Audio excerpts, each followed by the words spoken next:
Presiden ditarik menjadi Menteri Kelautan dan Perikanan. Kemudian sesudah Menteri Kelautan dan Perikanan, saya kemudian menjadi Wakil Ketua Umum Partai Golkar pada waktu itu, dan saya jadi pimpinan di DPR RI. Saya menangani bidang ekonomi. Maka saya serius membuat berbagai perubahan-perubahan. Sesudah itu saya, karena sudah umur di atas 60 tahun, saya ingin anak-anak muda yang di partai, saya diminta untuk menjadi DPD, Dewan Perwakilan Daerah. Dari DPD saya dipilih oleh anggota DPD 136 orang untuk menjadi wakil ketua di MPR. Saudara tahu bahwa di Indonesia ini kita ada 3 house, kita ada 3 di parlemen.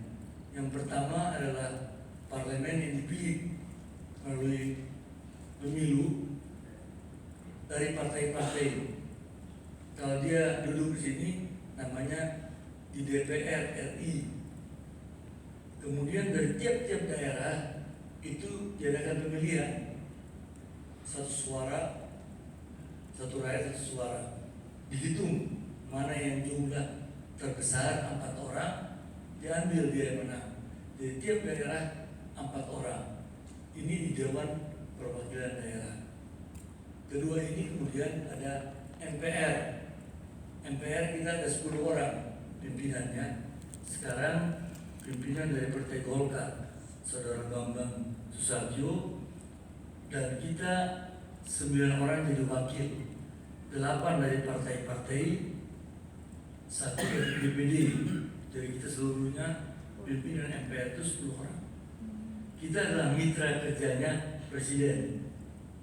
Jadi kalau MPR mitra kerja Presiden, kalau DPR dan DPD mitra kerjanya adalah pembantu Presiden, para menteri. Saudara sekalian yang saya hormati, dan tetap di MPR ini menjadi lembaga tinggi negara, sama dengan Presiden, lembaga tinggi negara, Mahkamah Agung, Komisi Yudisial, itu lembaga tinggi negara. Nah, di MPR satu di antaranya. Jadi kami mitra dengan Presiden.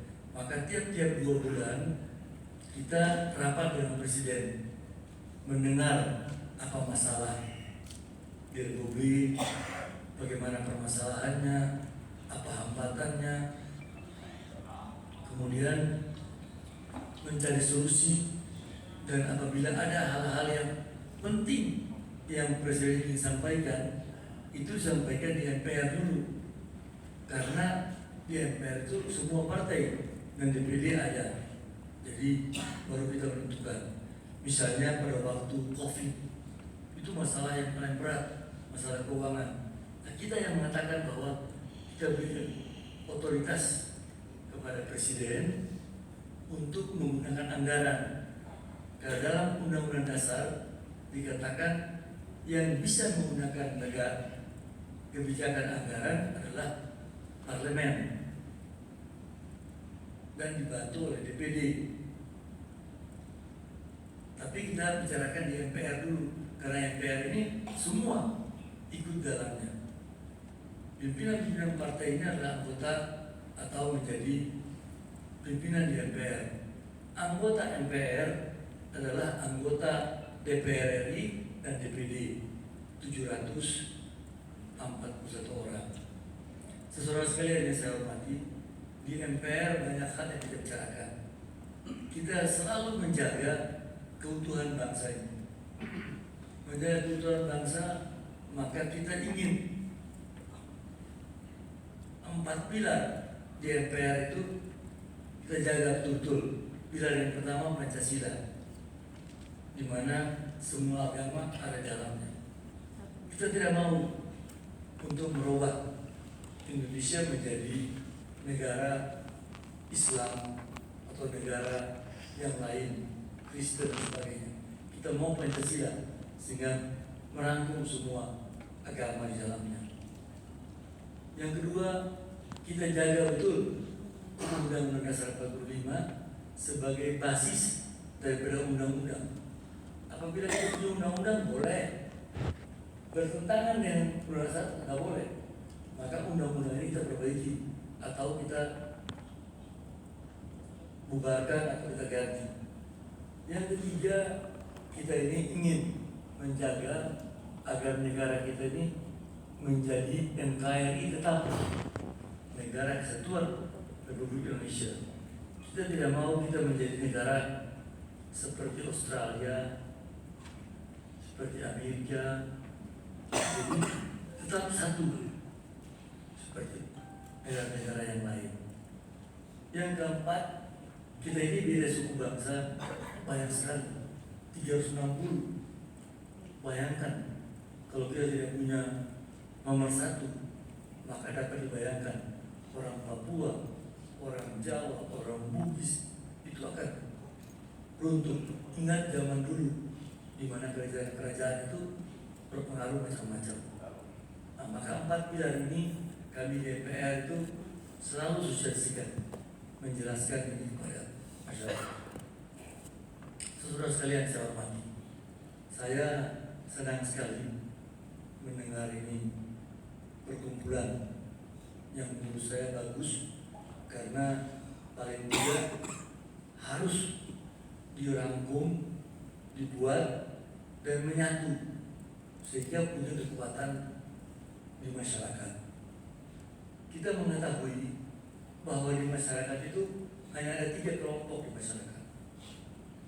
Kelompok yang pertama yaitu yang disebut dengan the political power. The political power merupakan satu kelompok orang-orang anggota DPR, anggota DPRD,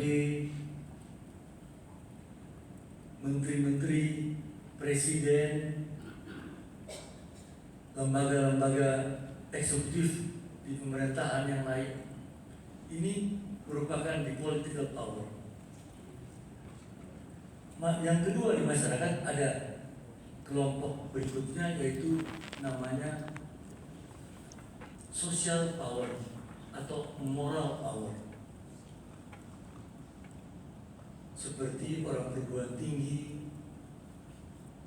Nahdlatul Ulama, Muhammadiyah. Nah, tentunya nantinya yang dibuat oleh saudara sekalian pada kali ini PGP itu bisa masuk di kelompok moral atau social power.